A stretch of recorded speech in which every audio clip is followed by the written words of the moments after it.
ከራሴ የማልወደው አንድ ነገር ቢኖር 16 ዓመት ዘግቼ መፈጠሬን ነው። በቻልኩበት አቅም ላስተካክለው ሞክራለሁ። ጂንስ አልለብስም፣ ካኪ ሱሪ በወፍራም ሹራብ ለብሼ ጥግ ላይ እቀመጣለሁ። የዘወትር ጸሎቴ ሌላ አይደለም። እባክህ ጌታዬ ኩየው አድርገኝና ግብቻት ከዚህ መርዛማ ህዝብ ነጥቄ ወደ ሸዋሉ ሰዳት ነው። በዚህ ዓመት ነው ከባለቤቷና ከሁለቱ ልጆቿ ጋር እኛ ወደምንኖርበት አካባቢ መጡት። መልኳ፣ ጸባይዋና አለባበሷ አንድ አይነት የሆነላት ሴት የማውቀው እሷን ነው። እንዲሁ ቀልብን የሚስብ ልብ፣ እርግጥ ያለ ድባብ አላት። መንገድ ላይ ስታልፍ አባወራ ሁሉ ምናምኑን በጋቢው እየሸፈነ ነው የሚያያት። ራሷን ልታጠፋ ሞክራ ከተረፈች ግን ሁሉም አገለላት። እነማዬም እሷን ቡና መጥራት አቆሙ። ባሏም ራሷን ብታጠፋ የለውበትም ለማለት ነው መሰል እየዞረ ስላለባት ችግር ሲያወራ ነው የሚውለው። ምንድነው እንዲህ አይነት ቅብጠት? ማንም ሴት ትዳሯ በምትፈልገው መንገድ አይሄድላት ይችላል። ራስን ለማጥፋት መሞከር ግን ትኩረት ፈላጊነት ነው ትላለች እማዬ ስለሷ ሲነሳ። እንዳለ ቡና በጠጩ በስምምነት ራሱን ይነቀንቃል። እኔ ጋር ስለምንቀራረብ እንድታብራራልኝ የማላደርገው ጥረት የለም። ለምንድነው ግን ሁሉም ይጠሉሽ? ምንድነው እንዲህ ያስከፋሽ ላታለሁ። የሷ መልስ ሁሌም አንድ ነው። ወፍ ረግማኝ ትለኛለች እየሳቀች። መመለስ እንዳልፈለገች ይገባኝና ተወዋለሁ።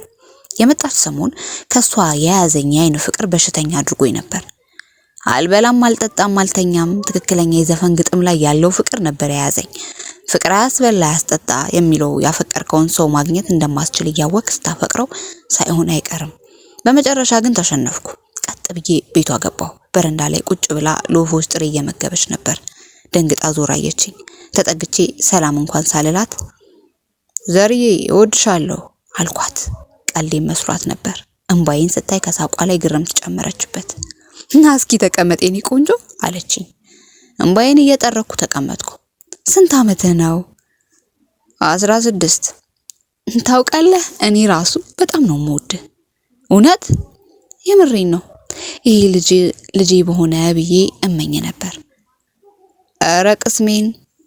ትምህርት እንደወጣ የቤት ስራ ምናምን ካለብህ እኔ ጋር እየመጣ ስራ እሺ፣ ጓደኛ ትሆነኛለህ። ከዛ ጊዜ ጀምሮ ጓደኞቼን ዞር ብዬ አይቻቸው አላውቅም። የነሱ ጭንቀት መወዳት ልጅ እንደ ወንድሜ ነው ማይ አለችኝ ነው። የኔ ጭንቀት መወዳት ልጅ እንደ ልጄ ነው ማይ አለችኝ። እኩያቸውን ይፈልጉ። ትምህርት ቤት ራሱ የሚሄደው የቤት ስራ ለመቀበል ነው። እንደመጣው እነማዬ ሳያዩኝ ተደብቄ ዘሪቱ ጋር ሄዳለሁ። ስራ ጨርሳ ወደ በረንዳ ውስጥ መጣ ካጠገቧ ሄጄ እቀመጣለሁ። ባሏ እንደ ልጅ ነው የሚያይ መሰለኝ። ሲያዘኝ ራሱ ሰላም ሳይለኝ ነው። እኔም ለነገሩ ለሱ ሰላምታ ግድ ኖሮኝ አያውቅም። እንዴት ግን ይህን ሰው አገባሽው አልኳት የሆነ ቀን። ምንም ብጠይቃት አትደነግጥም። እርጋቷ ሳይናር ትመልስልኛለች። የህልምሽን ታውቃለህ አለችኝ። በቃ እኔ ለሷ ሁሌም ህፃን ነኝ። ኧረ አላውቅም አልኩ። አልጋዬ ላይ ሽንቴ ማወቄ እንዳታውቅብኝ፣ ሸንቼ ማወቄ እንዳታውቅብኝ። ሽንት ቤት ሄደ በስነ ስርዓት ልብስህን አውልቀህ ትሸናለህ። ስትነቃ ግን አልጋ ላይ ነው የሸናኸው አልኩ። እንደዛ ነው የኔ ፍቅር። በኔ ቤት ሁሉን ነገር በጥንቃቄ መርጬ ጨርሻለሁ። ስባንን ያልሆነ ቦታ ላይ ነው ልቤን የጣልኩት። አሁን ባጠገቤ ሲያልፍ በሆዴ አንተ የህልም ሽንት እለውና ለራሴ ስቃለሁ። ዘርዬ እንደነገረችኝ ከሆነ አዲስ አበባ ያሉ ለመጽሔቶች አንዳንድ ጽሁፎችን ትሰራ ነበር። ሰው መስሏት ይሄን የባንክ ሰራተኛ ገባችሁ ከተራ ደንበኛ አስተናጋጅነት አንስተው ማናጀር አረጉትና ወደዚህ ያዛወሩት። የሱ ኑሮ ቀጠለ። የሷ እንደነገሩ ሆኖ ቀረ። እናት መሆን አቃታት፣ ሚስት መሆን አጎበጣት።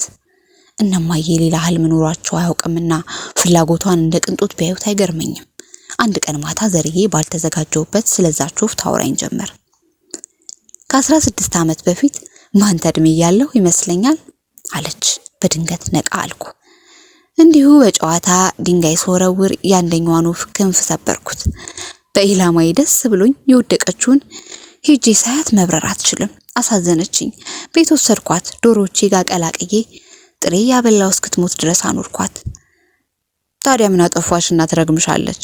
የተሳሳትሽውን አስተካከልሽ እኮ አልኩ በጭንቀት። 2 ጊዜ ነው የገደልኳት። ክንፏን መስበሬ ሳያንስ የክንፏን መሰበር እንደ ችግር በማያዩ ዶሮዎች መሃል እንድትኖር አደረኳት። ሲመስለኝ እሷ ወፍ ረግማኛለች። ከጃኬቷ ኪስ ወረቀት አውጥታ ሰጠችኝ። ላነበው ስል ነገ ማታ እንድታነበው ነው የምፈልገው አለችኝ። ነገ ተነስታ ልትሰወር ነው ብዬ አልጠረጠርኩም።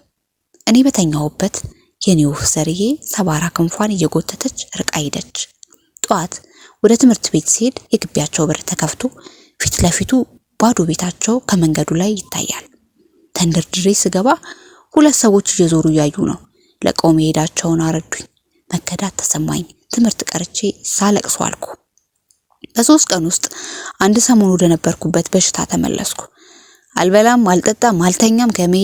ከመሄዷን በፊት ወረቀት ሰጣኝ እንደነበር ያስታወስኩት ራሱ መምሬ 3 ቀን በጸበል ካጠመቁኝ በኋላ ነው። መሄዷን እያሰብኩ ያረሳሁት ምን አለ? አልጠበቅኩም ነበር። ገልጬ ሳነበው ከህመሜ ተፈወስኩ። መምሬ በመዳኔ እማዬ ስታመሰግናቸው 3 ቀን መቆየቱ ራሱ ገርሞኛል ሲሉ ጉራቸውን ነፉ። ዛሬ በዘሪቱ እድሜ ሆኜ ያ ደብዳቤ ከኪሴ አይጠፋም።